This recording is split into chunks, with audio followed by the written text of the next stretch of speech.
Hello everyone, তোমরা সবাই কেমন আছো? আশা করি অনেক ভালো আছো। চলে এসেছি নতুন একটা ভিডিও নিয়ে।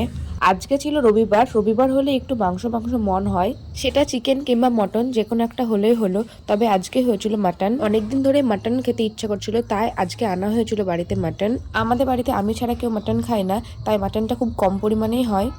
আমার মা মাটন না খেয়েও এত সুন্দর মাটন রান্না করে।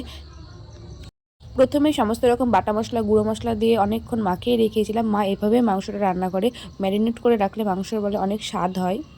আজকের মাংসটা ভীষণ সুন্দর ছিল।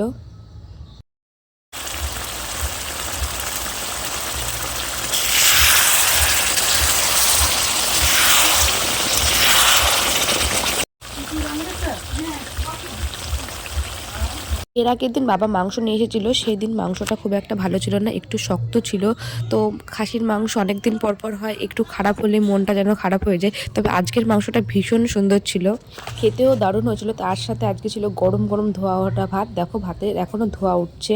যেহেতু শীত পড়ে গেছে, তাই আজকে মা সমস্ত রান্না করার পর ভাতটা রান্না করেছিল, যাতে গরম গরম ভাত দিয়ে আমি মাংসটা খেতে পারি।